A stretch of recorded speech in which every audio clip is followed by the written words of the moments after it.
দেখুন, ওরা তো এসে বসেছিলেন 10-12 দিন আগে, তখন যুদ্ধ চলছিল, আপনাদের খেয়াল হয়তো ওইদিকে ছিল না। এবার আমার সচিবালয় থেকে বারবার ওদের কাছে জানতে চাওয়া হয় যে বক্তব্য কি, কোনো মেমোরান্ডাম দেবেন কিনা, কোনো লিখিত বক্তব্য দেবেন কিনা, কোনো আপনাদের দিক থেকে কোনো বার্তা আছে কিনা লিখিত ভাবে। সেগুলো আমরা কোনো রেসপন্স পাইনি। দাবি তো লিখিত ভাবে কিছু আমাদের কাছে আসেনি। আমি পুরোটাই আপনাদের থেকে জানছি। তা হঠাৎ করে এটা যে যখন শুরু হয়, তো আমাদের দিক থেকে যখন কোনো কমিউনিকেশন নেই আমাদের আমাদের আমাদের পর্যন্ত, তো আমরা বুঝতে পারি না।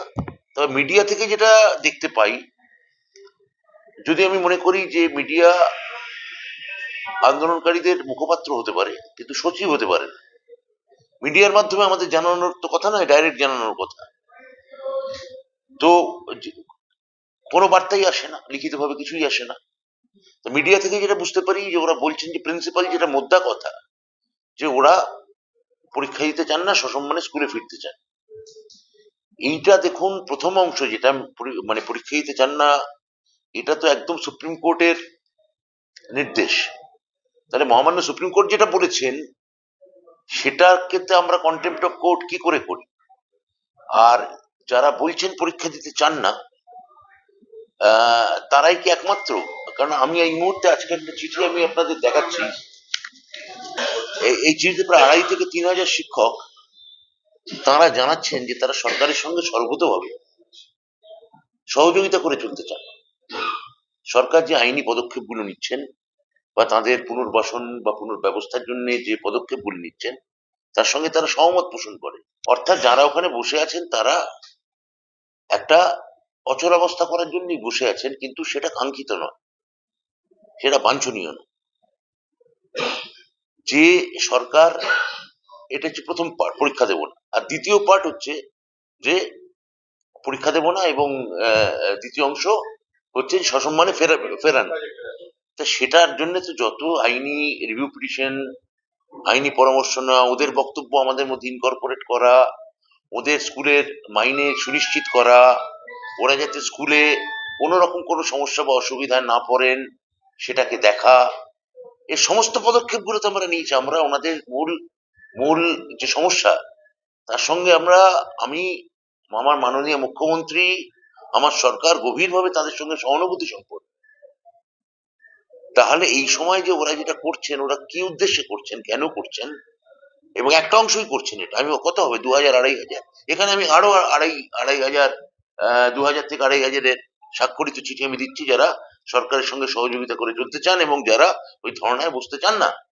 আমি এখান থেকে, আপনারা প্রশ্ন করেছেন কিভাবে সমাধান সম্ভব, আমি এখনো তাদের সদিচ্ছার উপরই আস্থা রাখবো।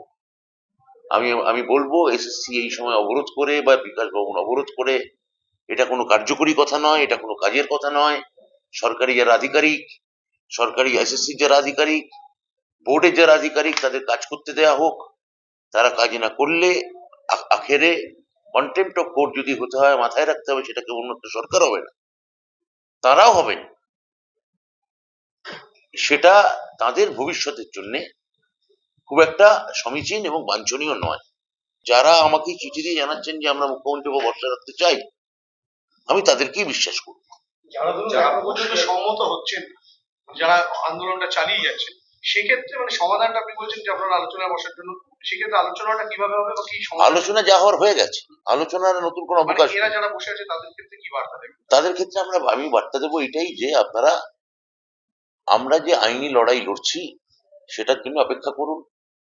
আমরা যে আইনি পুনর্বিবেচনার জন্য সর্বাত্মক লড়াই করছি, আপনাদের সমস্ত পয়েন্টগুলো নিয়ে সেইটার উপর ভরসা রাখুন।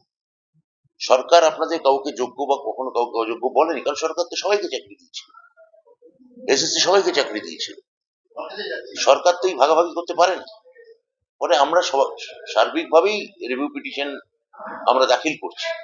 আপনারা এই রিভিউ পিটিশনের জন্য অপেক্ষা করুন, এবং আমাদের যেটা মহামান্য সুপ্রিম কোর্ট যে নির্দেশ দিয়েছেন তা যাতে আমরা সুষ্ঠুভাবে পালন করতে পারি, তার জন্য আমাদের মতোই আপনারা দায়িত্ববান।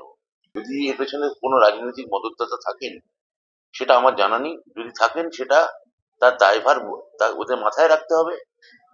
চাকরি আমরা দিয়েছিলাম, চাকরি খেতে চেয়েছিলেন অন্য রাজনৈতিক দলগুলো। তাহলে ওদের বুঝে নেওয়ার বা বেছে নেওয়ার দরকার আছে যে সরকার ওদের সঙ্গে না রাজনৈতিক দলগুলো ওদের সঙ্গে।